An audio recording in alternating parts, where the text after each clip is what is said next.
Chez nous d'abord, ça manque le développement. Il n'y a pas de travail là-bas. Là-bas, c'est les parents qui payent l'école. Si tes parents n'ont pas le moyen, tu peux pas faire l'école. Le pays est un peu dur. Ma famille aussi souffre beaucoup, comme ma mère. Je ne peux pas voir ma mère souffrir et croiser mes bras. Vous voyez, c'est pour cela que j'ai pris la route.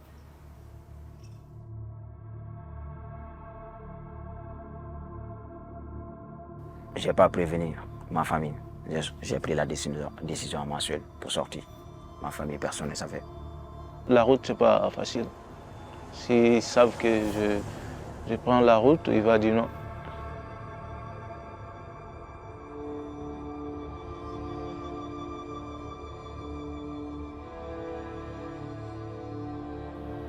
Je préfère raconter ça, parce que c'est un peu compliqué.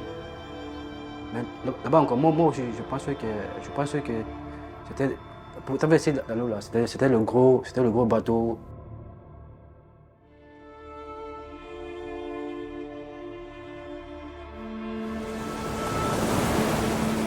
J'avais peur hein, parce que je pensais que j'allais mourir parce qu'on a fait 3 jours sous l'eau. Mais j'ai demandé c'est quoi ça, ils m'ont dit maintenant que c'est Zodiac. J'ai dit non, moi je ne peux pas monter dans ça. Moi je ne monte pas dans ça. Ils m'ont dit, petit, tu vois le désert, toi tu ne peux pas te retourner ici. Si tu retournes ici, tu vas mourir. On avait perdu la route. Ouais. J'ai fait 3 jours sous l'eau. Pas manger. Seulement l'eau. J'allais mourir quand même, mais le Dieu n'a pas voulu.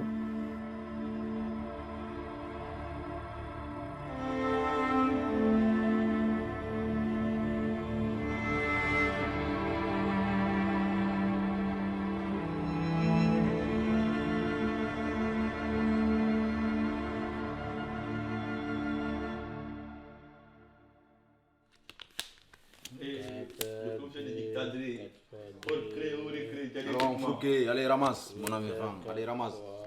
Faut que, allez ramasse. C'est le téléphone.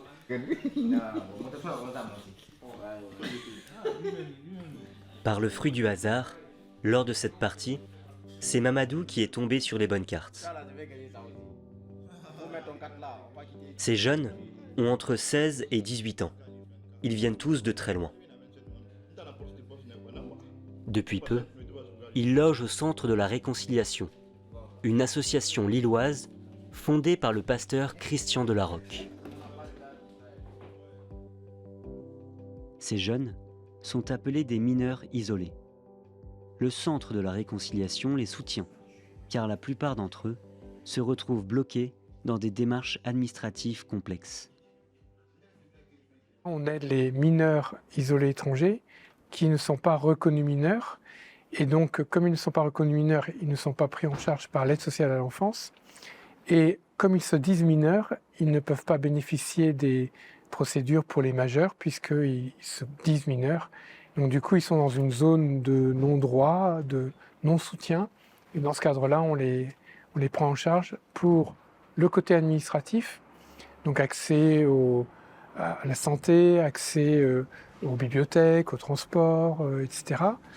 Et puis ensuite, accès à la scolarisation, donc à la fois avec une école de remise à niveau où il y a une quarantaine de bénévoles qui aident pour différents cours assez larges selon le niveau des jeunes, et puis pour l'hébergement. Et dans ce cadre-là, on a entre autres donc un hébergement de 14 jeunes à Wattignies, à la Maison Esther, comme on l'appelle. Après, il y a d'autres partenaires qui aident aussi à ce niveau-là, que ce soit la pastorale des migrants, qui ont aussi une maison à peu près du même style. Et puis aussi donc Utopia 56 qui aide donc, pour l'hébergement plus provisoire, le temps qu'on trouve des solutions plus pérennes, et qui aide aussi dans des familles.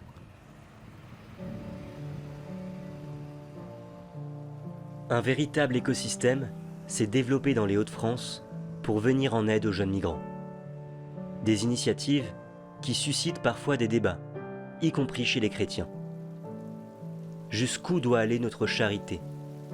Quelle est la limite? Est-il vraiment réaliste de vouloir accompagner ces jeunes?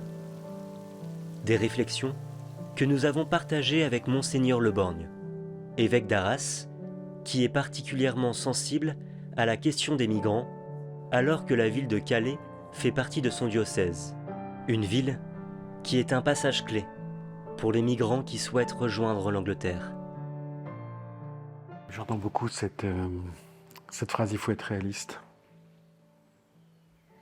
Ça veut dire quoi? Ça veut dire, écoutez, Monseigneur, il faut qu'ils arrêtent de nous emmerder. Il faut être réaliste, on ne peut pas les accueillir. On ne peut pas tout accueillir. L'État a des responsabilités régaliennes en matière de sécurité et de gestion des flux migratoires. J'ai aucun problème avec ça. Mais quand on me dit qu'il faut être réaliste, ça veut me dire, bon, écoutez, on ne peut pas tout faire, donc maintenant on les laisse tomber. Ce n'est pas possible. La seule chose que je dis, c'est que parce que Christ est ressuscité, nous ne nous résignerons pas. Je n'ai pas les solutions, je veux chercher avec d'autres, je sais que tout n'est pas possible. Mais le seul réalisme qui compte, et pour moi ça c'est capital, le seul événement dont je suis sûr absolument, c'est que le Christ est mort et qu'il est ressuscité. Et donc, que je ne pourrai jamais me résigner. Et donc que l'amour fraternel, dont il faut qu'on trouve les chemins, qui peuvent être des chemins politiques et pas seulement interpersonnels, mais l'amour fraternel, je ne relativiserai plus jamais ce commandement. Le seul réalisme qui compte, c'est celui de la résurrection.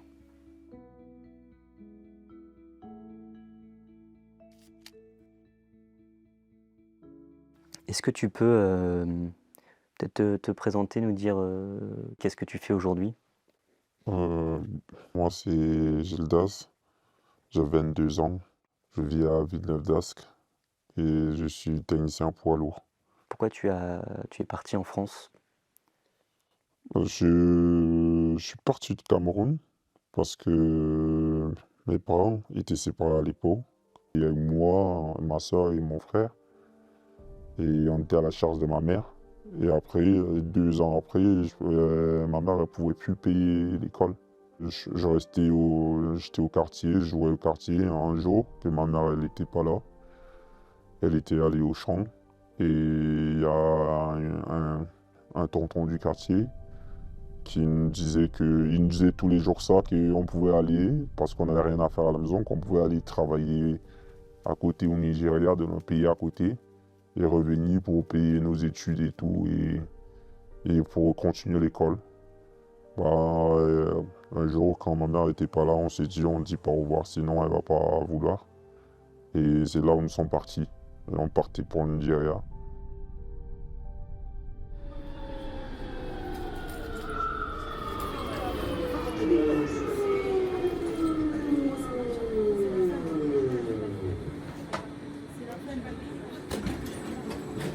Bon, avant, c'était pas du tout facile pour moi. Avant, j'étais à Porte des Postes là-bas. Je dormais à la tente. Il y avait le froid. Je ne dormais pas bien, je ne mangeais pas bien. Le matin, je pars à l'école. Comme ça, je n'ai rien mangé. Au moment que je dormais là-bas, j'avais peur. Parce que les mauvaises personnes vont venir la nuit pour nous saccager. Bon, j'avais peur de ça.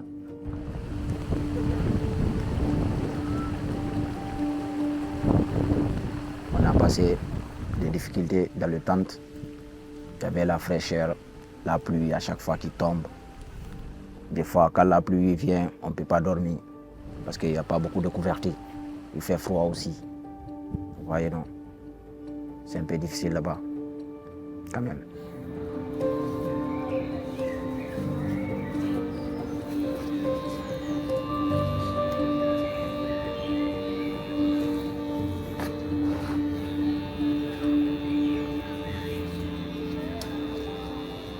J'ai fait 3 3-4 mois, je pense bien, en tente. Moi, j'ai grandi avec mes grandes sœurs. En fait, c'était tranquille. C'était tranquille entre nous. Mais souvent, si mon papa souvent battait ma maman, moi, je ne comprenais pas et tout ça. Bon. Même ces cicatrices que j'ai là, c'est un jour, je pense bien, j'ai voulu empêcher mon papa parce qu'il était en train de crier sur ma maman. Donc j'ai voulu l'empêcher parce qu'il voulait frapper ma maman. Je me suis mis au milieu, j'ai reçu un coup. Je n'ai pas compris. Un soir comme ça, mon oncle est venu, m'a dit qu'il faudrait qu'on parte et tout. Je n'ai pas compris.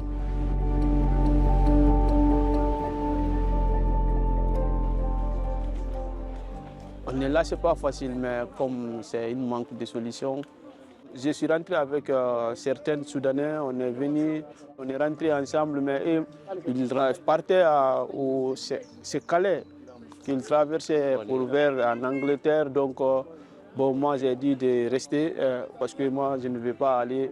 Vu que c'est la mer qu'on traverse, donc c'est pas facile parce que la manière dont moi j'ai traversé la mer, je ne voulais pas répéter ça 2 fois.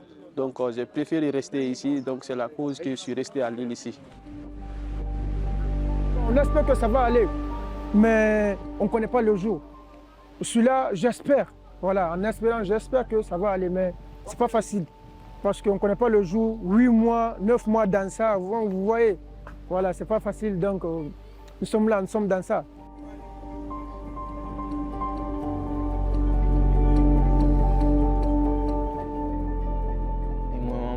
À la tente, au camp, là où tu vas dormir jusqu'à ce que tu trouver place. Je me demandais, est-ce que si on dit au pays que les gens dorment dehors ici, tu crois ça? Moi, si tu me dis, je suis au pays là-bas, je vais dire, ça c'est pas vrai. Mais moi-même, je vois la réalité de France. Il y a des gens qui dorment dehors. C'est la vérité. On peut parler de la multiplication des pains et des poissons. Voilà, le petit garçon arrive avec ses quelques pains et ses quelques poissons et puis ça nourrit une foule.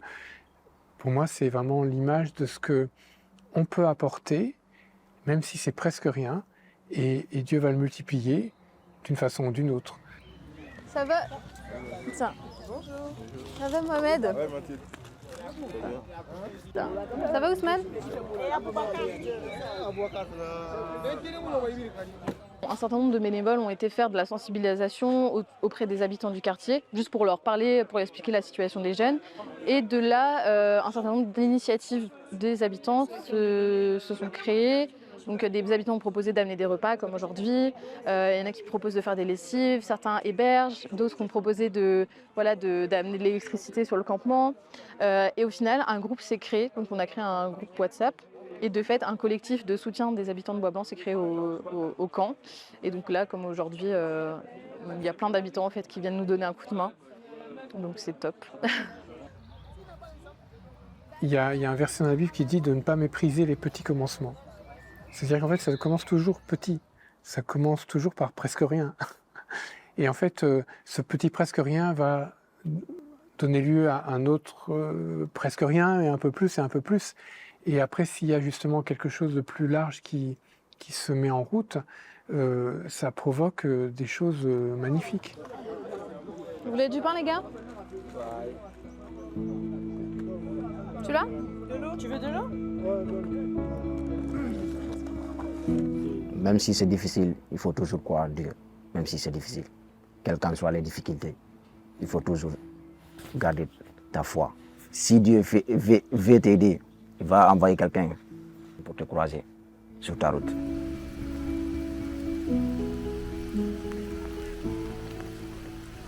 On a une responsabilité personnelle quand on commence à dire bonjour à celui que nous croisons, fût-il exilé.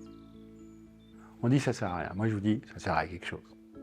Moi je connais des gens qui allaient au suicide et qui ne se sont pas suicidés parce qu'ils ont rencontré quelqu'un qui leur a souri. Donc on peut tous faire quelque chose. Après, quel est le regard que nous projetons sur ces gens-là? Alors il y a le regard spontané, on a le droit d'avoir peur, n'ayez pas peur de vos peurs. On a le droit, il n'y a pas de problème. En revanche, comme chrétien, Seigneur, ils me foutent la trouille ces gens-là. Mais je voudrais les regarder comme tu les regardes. Parce que je sais que c'est ton regard qui a... Si je suis croyant, c'est ton regard qui m'introduit à la vérité des situations. Quand vous habitez Calais et que vous voyez le soir 3 migrants capuchés parce que bon, et que vous êtes une jeune mère de famille avec 2 enfants, 3 enfants, je comprends que vous ne soyez pas rassuré. Et donc, oui, ils sont dérangeants. Et d'un dérangement qu'on peut parfois interroger. Mais du coup, ça m'a beaucoup fait réfléchir. Quel couple n'est pas dérangé par son conjoint? Toi que j'aime tant, toi, on a tellement été fusionnels au début, puis on apprend à se connaître. L'autre est un mystère, non pas quelque chose que je n'aurais jamais fini que je comprendrai jamais, mais quelqu'un que je n'aurais jamais fini de comprendre. Et j'espère que vous resterez un mystère. Mais l'autre me dérange, me déplace. Et il me déplace parfois à cause de son péché, ou là, comment je peux accompagner mon frère, celui que j'aime, celle que j'aime, en disant, mais là, c'est pas juste. Et puis, il me dérange à cause de mon péché, parce que moi, je m'installe, je me ferme. Et donc, je crois que le dérangement, finalement, il est structurant de toute relation. Et si je refuse d'être dérangé, c'est que je refuse la relation.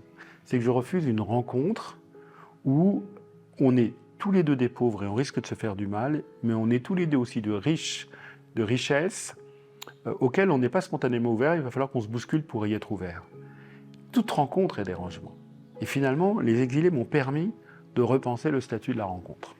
Quand Jésus se fait chair de notre chair, excusez-moi, Dieu met le pataquès. Il nous dérange, mais pour nous sauver. Pour nous sortir de notre complicité du péché, pour nous sauver. Bienheureux dérangement, qui nous a valu un tel Rédempteur.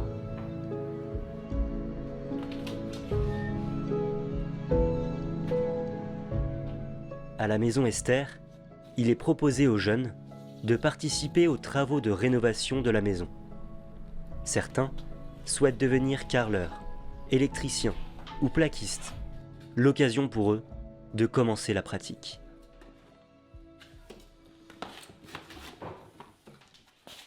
Tu fais pareil, tu mets un petit peu là, un petit peu là. Je vais en mettre aussi là, comme ça quand tu vas le mettre, ça va le coller avec l'autre. Ouais, vas-y.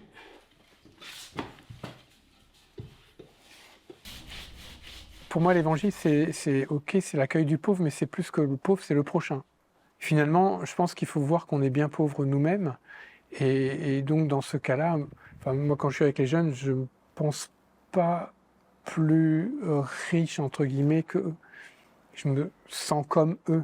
Alors, bien sûr, eux, ils ont un regard sur moi qui est différent. Mais peut-être quand même que j'ai un regard quand même condescendant sur eux, j'en sais rien, il faut qu'on me le dise. Mais voilà, c'est être en relation avec le prochain qui a un besoin. Et c'est compliqué d'ailleurs d'avoir cette relation, celui qui donne et celui qui reçoit. C'est compliqué de recevoir. On se sent redevable. Et donc, nous, ce qu'on veut, justement, c'est, par exemple, le fait de leur demander de nous aider, c'est pour pas qu'il y ait de redevabilité, en tout cas moindre redevabilité à notre égard. J'ai connu l'association par l'intermédiaire d'un ami. Quand je suis arrivé en France, j'ai été recueilli par des amis. C'est eux qui m'ont orienté vers l'association. Et quand je suis arrivé, j'ai été accueilli, je dirais même bien accueilli par les pasteurs chrétiens et par d'autres bénévoles. C'est vrai que c'est décevant en arrivant et voir les rêves qu'on nous a un peu vendus. Parce quand on est en Afrique, on nous dit que voilà, en Europe, les choses se passent mieux. En Europe, quand tu arrives, tu es bien accueilli et voilà, tu vis une vie des rêves. On idéalise, on va dire, la France ou l'Europe, on idéalise. Et quand on arrive, on tombe sur des situations qu'on a fui. Et du coup, c'est décevant et c'est aussi un peu frustrant, on va dire.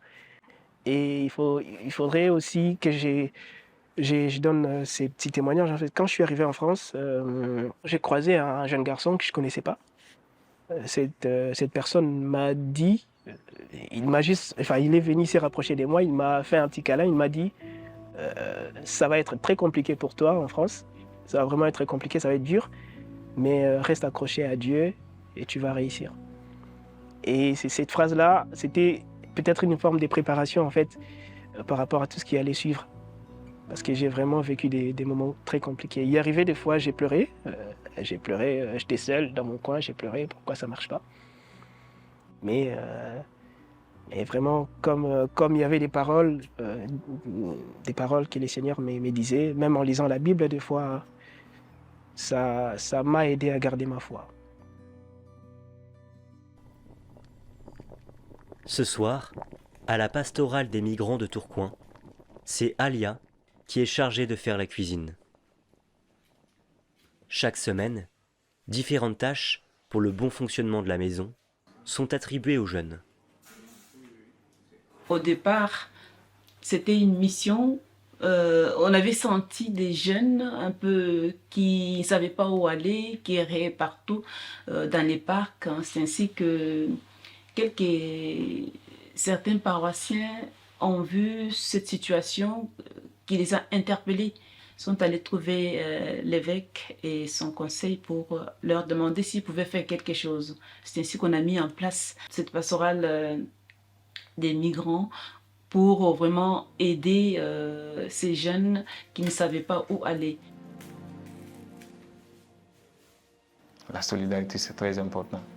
Des fois, il y a des étrangers qui viennent ici parmi nous, ils nous voient, il y a des Bangladais parmi nous, des nationalités différentes. Quand tu viens, tu nous observes, tu ne vas pas voir la différence entre nous. Tout le monde est uni, tout le monde est solidaire entre nous. On se comprend bien quand même. C'est la plus importante pour moi. Quand je viens d'arriver, je connaissais encore personne. J'ai dormi à la gare Lifan 3 jours. J'ai rencontré un jeune homme, en fait. C'était quand même majeur, genre dans la trentaine. Bah, je l'avais dit en fait que je dors là au parc. Il m'a dit ouais, c'est lui qui m'a montré une station. C'est de là qu'on m'a reconduit dans la station des mineurs encore. Déjà depuis ce jour, je me rappelle de ça et ça me fait vraiment plaisir. Je te le dis encore merci, c'était vraiment gentil de sa part. Ne serait-ce que pour son attention qu'il m'a accordée. Parce qu'il y a des gens, quand tu les interpelles dans la rue, ils ne veulent même pas s'arrêter. En fait, ce que je veux dire à toute personne, c'est en fait de prêter un peu attention à une personne. Genre. Si on t'approche et tout, il faut d'abord essayer de comprendre la personne. Parce que tu vois qu'il est noir ou bien que tu vois qu'il est peut-être mal habillé, que tu penses que c'est peut-être un sans-papier ou qui veut t'arnaquer. Non. Juste essayer de prêter attention à une personne, de savoir ce qu'il veut. On ne sait jamais. La question de la fragilité, c'est quelque chose que je porte depuis aujourd'hui et cela se réalise. Je me dis c'est un don de Dieu, donc Dieu fait que je sois là pour eux. J'essaie de faire de mon mieux selon que je suis inspirée. C'est le Christ qui vient à nous, le Christ pauvre, le Christ qui est là, qui ne demande que d'être accueilli. Peut-être pas plus. Notre présence, ça suffit. On n'est pas puissant. On ne peut pas dire qu'on aide et qu'on a tout ce qu'il faut. Je pense que c'est notre présence qui est très importante. Donc, le fait d'être avec eux, c'est déjà beaucoup pour eux. Et pour moi aussi. Et voilà un peu ma joie de voir que voilà, on peut faire quelque chose ensemble. On peut avancer. L'école, ça va bien? Toi, j'ai appris que tu étais à l'école maintenant? Oui. Ouais. Lycée? De l'école sans frontières, on passe au lycée professionnel. Ça, c'est génial.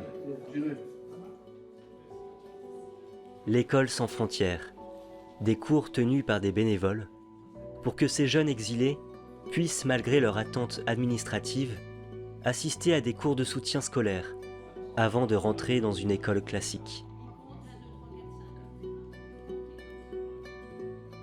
J'ai fait différents métiers dans l'enseignement qui m'ont amené à comprendre que tout le monde était différent et qu'il y en avait qui avaient des facilités, d'autres pas, par l'intelligence elle-même et par le niveau social, etc.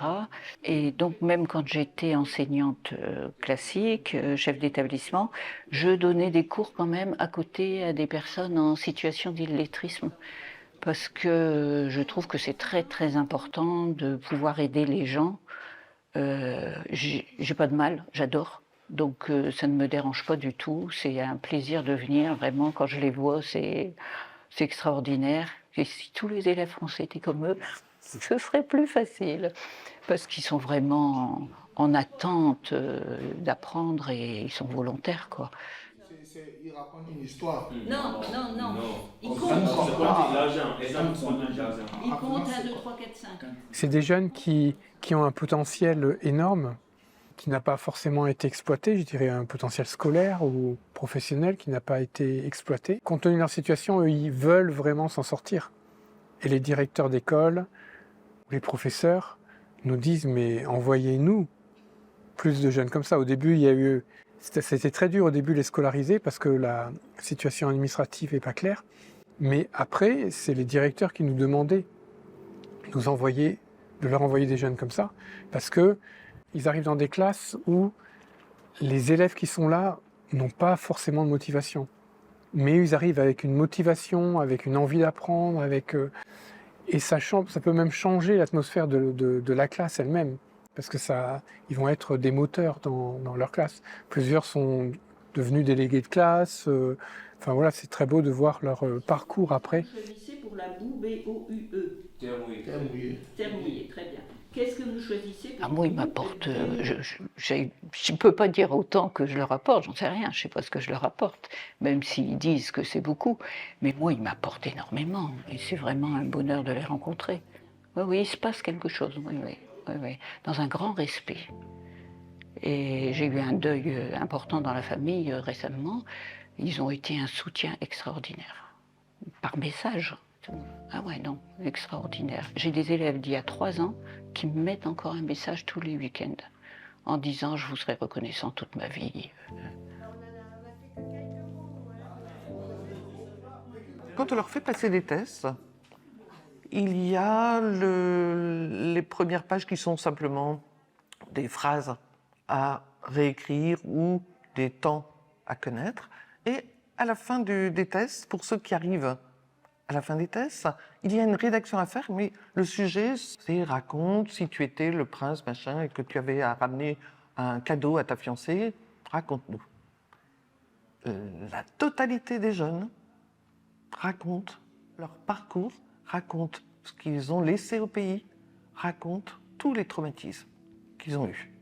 Et c'est pour ça que, à partir de là, on connaît déjà, pour ceux qui l'ont dit, on connaît déjà les circonstances d'arrivée et dans lesquelles ils peuvent pas mentir. Spontanément, c'est sorti. Déjà, je pense qu'au pays, la majorité de ceux qu'on accueille étaient dans un milieu très très pauvre.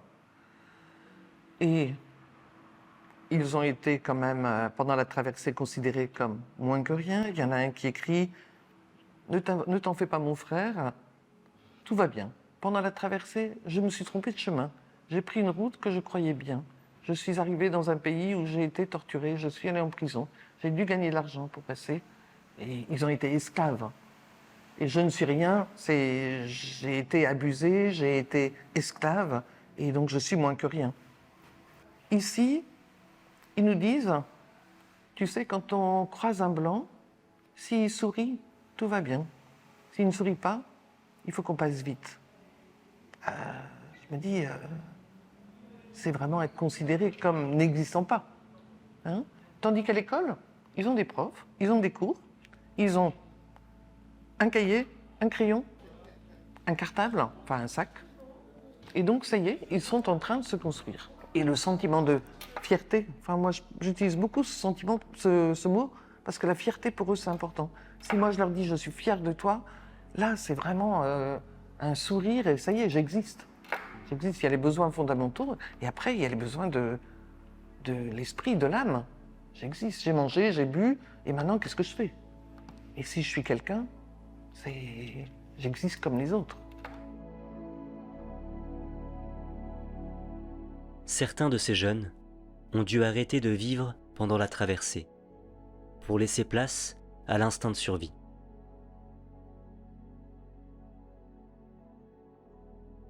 C'était le cas de Gildas, qui a accepté de nous livrer son témoignage tout en restant anonyme. Il est arrivé près de Lille, au monastère de Bouvines, il y a 6 ans. Ce sont Gaël et Jacques Stephens qui l'ont accueilli à son arrivée.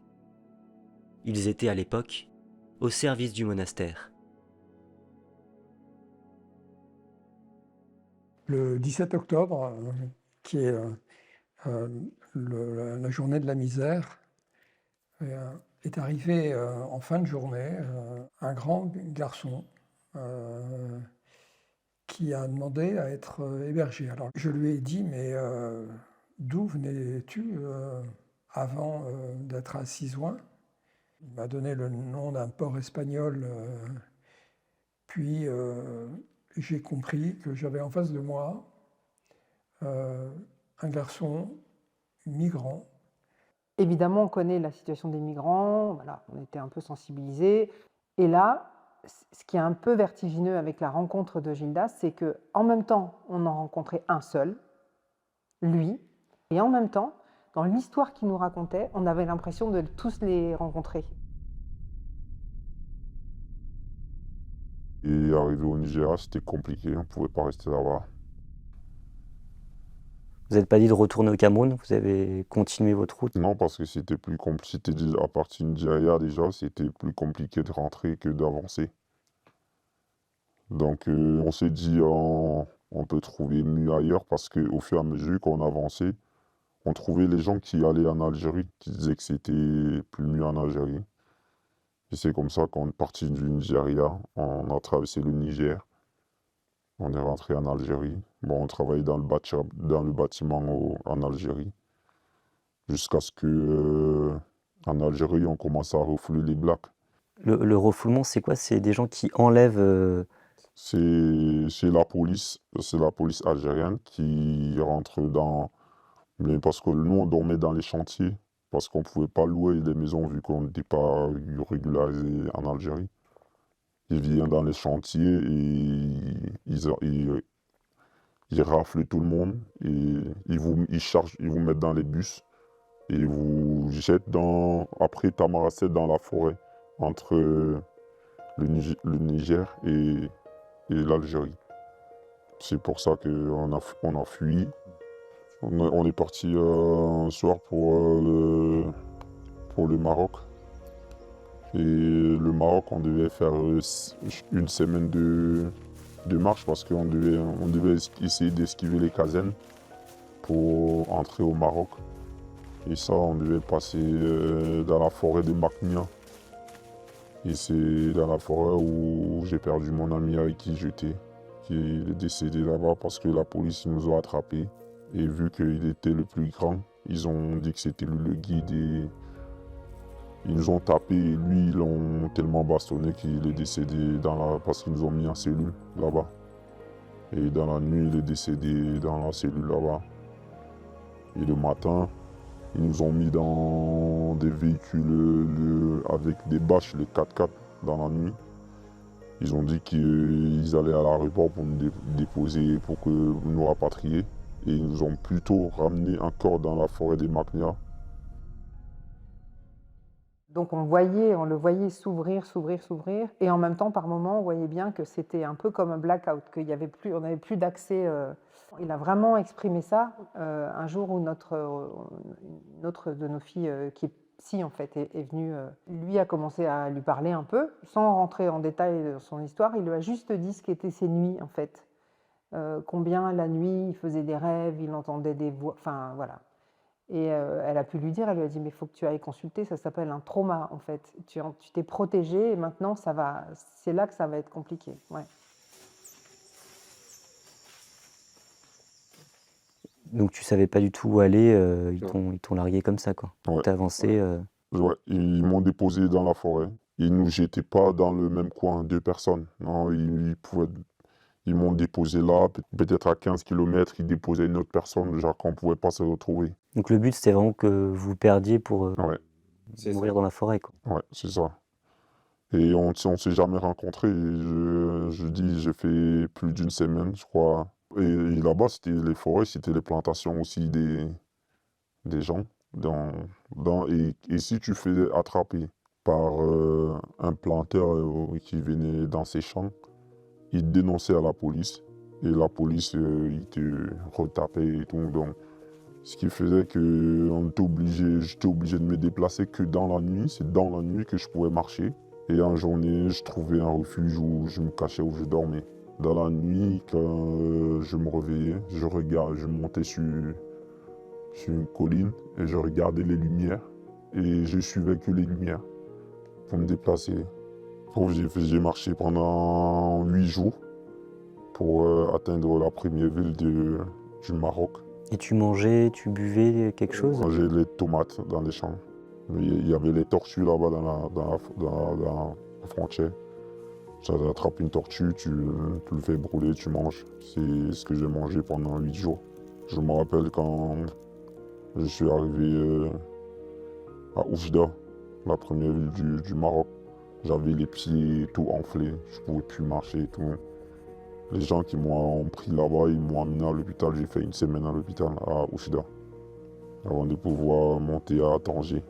Quand je suis monté à Tanger, je suis resté là-bas. J'ai essayé plusieurs tentatives, je ne suis pas rentré. J'ai assisté à cette première conversation qu'il a eue avec sa maman quand il a pu l'appeler ici. On cueillait des noix, c'était quelques jours après son arrivée à Bouvines. Et là, il a appelé sa maman et j'ai entendu, c'est la première fois que je l'ai vu rire, et j'ai entendu sa mère rire. Et donc, c'était extraordinaire, elle riait, c'était la joie d'avoir des nouvelles de son fils. Et voilà. Une énième fois, je crois que c'était la 11e fois que je suis rentré en Espagne.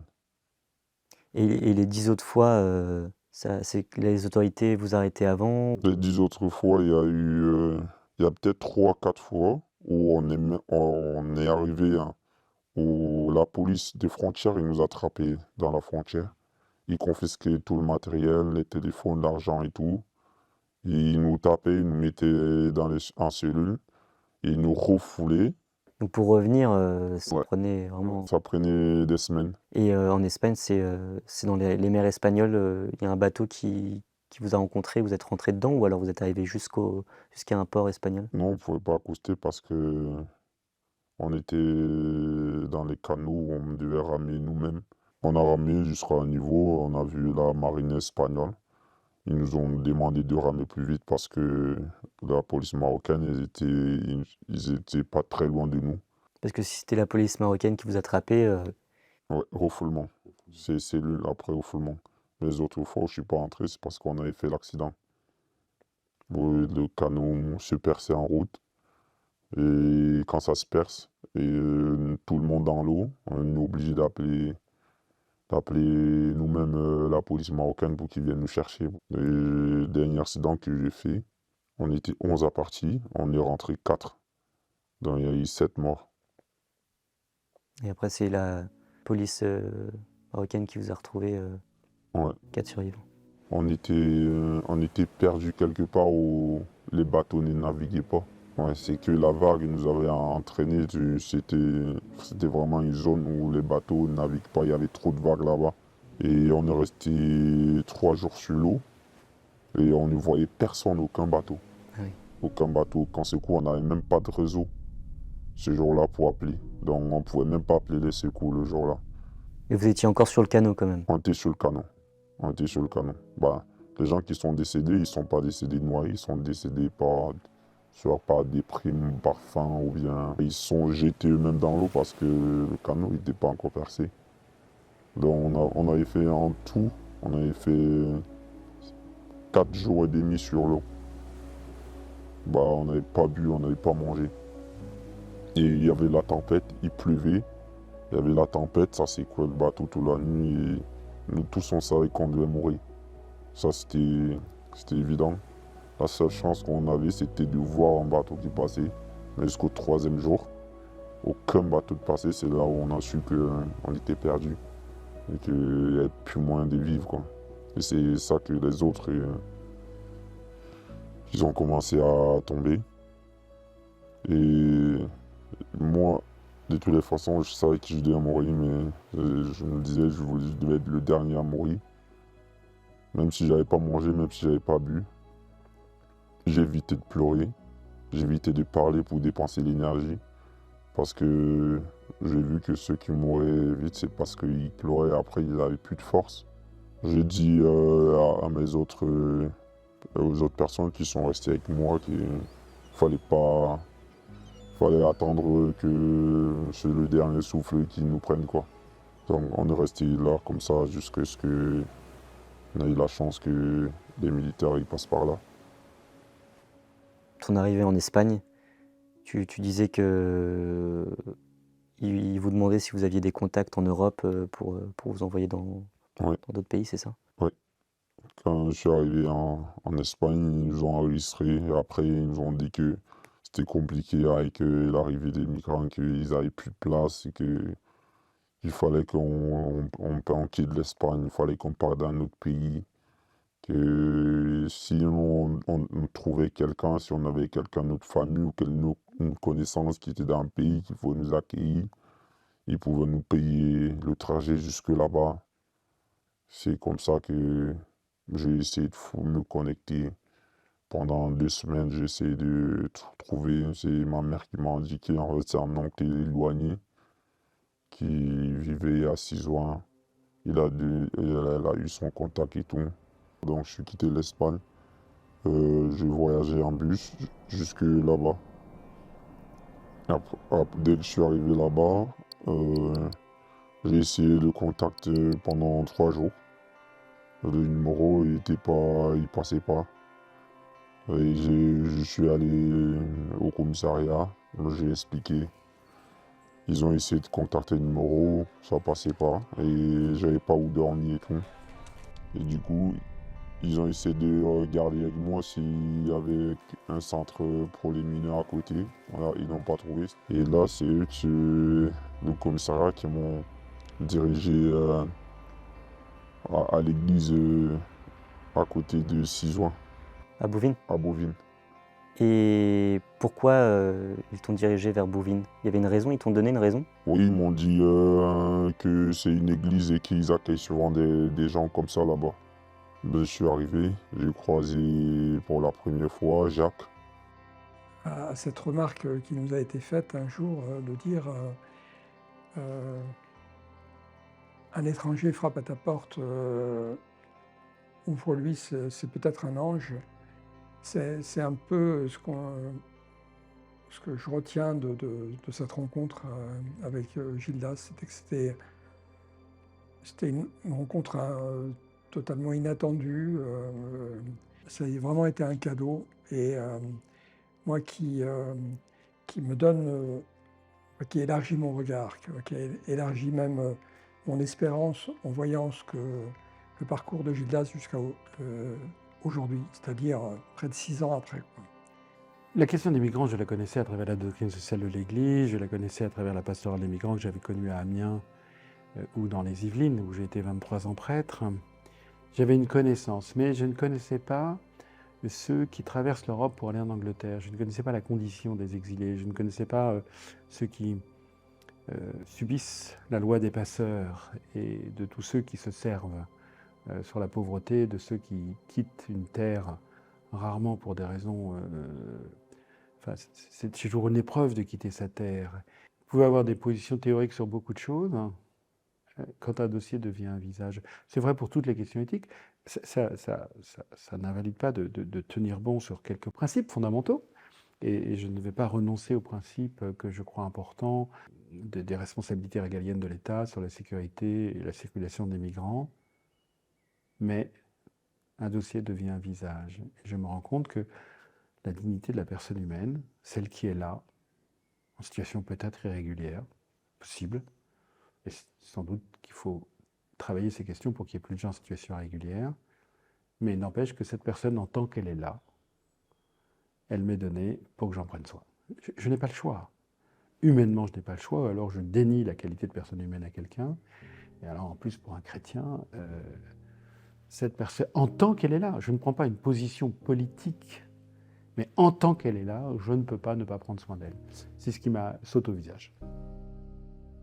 C'est une fois ici que, une fois arrivé et commencer à voir comment la vie elle est, que je commençais à comprendre, je commençais à souffrir, c'est ça. Je prends par exemple moi, on me remet au Cameroun, je ne repartirai plus. Je ne pense pas que si quelqu'un vit ça, il peut revivre ça 2 fois. Même la traversée de la mer, je dis même aujourd'hui, je ne suis même pas capable de mouiller mes pieds dans l'eau de la mer. Et est-ce que tu penses que au pays, les jeunes parfois qui partent comme ça se rendent compte de la difficulté que peut être le voyage? Il m'écoutait, je vois qu'il m'écoutait, mais il ne comprenait pas. Est-ce que tu es revenu au Cameroun après? Oui, 2 fois même. J'ai rencontré des jeunes, oui. C'est sûr qu'il y en a qui veulent partir, mais c'est vrai que tu peux leur raconter, mais ils vont toujours voir ce que tu es devenu. Ils vont pas comprendre ce que tu as traversé.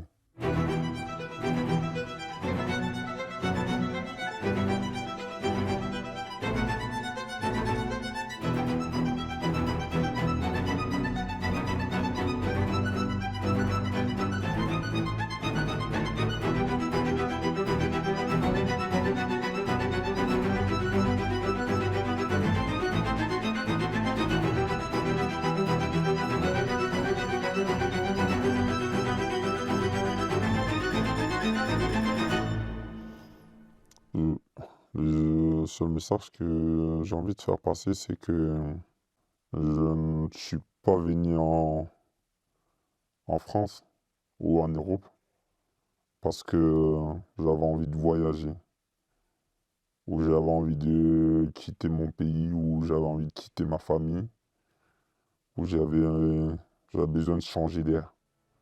Et ce que je peux dire aujourd'hui, c'est que si aujourd'hui on me disait tu choisirais t'es mieux où?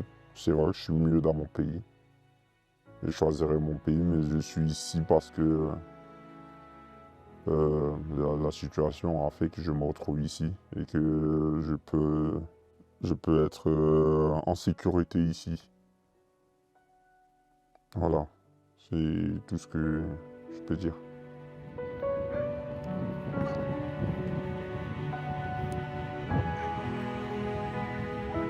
Au stade, à côté des tentes du camp de migrants, des jeunes ont organisé un match de foot.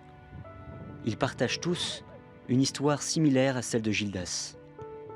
Il est difficile d'imaginer les épreuves qu'ils ont dû traverser pour arriver jusqu'ici, en les voyant rire, jouer, s'amuser, comme des adolescents ordinaires de leur âge. Il y a notamment un jeune qui a l'air particulièrement de bonne humeur. Il s'agit de Cissé, que nous avions interviewé il y a quelques jours. Il a une bonne nouvelle à nous annoncer.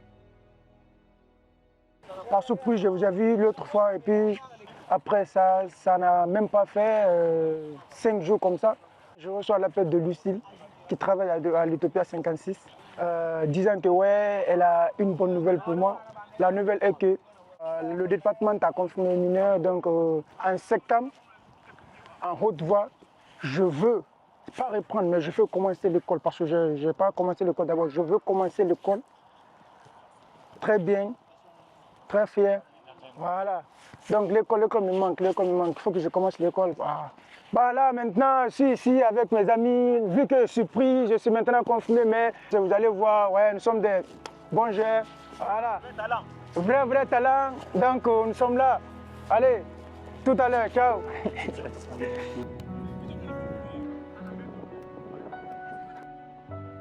Leur force, c'est la résilience. J'ai reçu là, il y a quelques jours, un mot d'un jeune qui vient d'être reconnu mineur et qui m'écrit « Tu sais, quand je suis arrivé ici, je n'étais rien, toute ma vie je n'étais rien, mais je ne l'ai jamais dit à personne.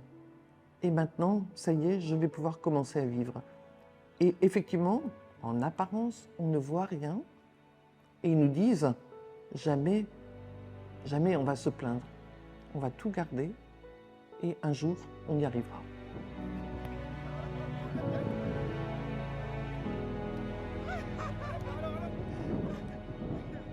Moi, je pense que si j'ai pu m'en sortir, c'est parce que j'ai été bien encadré, qu'aujourd'hui, je peux dire que je m'en suis sorti.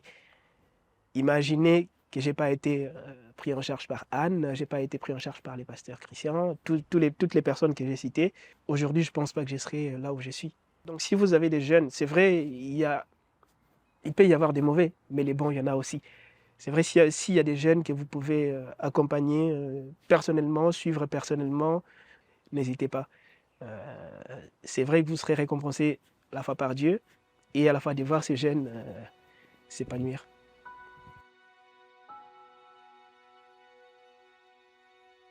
plus vous serez ancré en Dieu, plus votre humanité se déploiera avec ses richesses, puis ses fragilités aussi, parce que Dieu n'est pas magique, mais plus en n'étant pas naïf et pas dupe des combats du monde, vous verrez des passages, vous verrez des manières, vous direz ah, « j'avais jamais vu ça », mais vous verrez qu'un autre regard est possible qui ne change pas tout et qui pourtant, parce qu'on regarde autrement, permet des changements qu'on n'avait pas imaginés. Et donc, une invitation à ceux qui nous regardent à plonger dans la charité de Dieu, à vous laisser aimer par Dieu.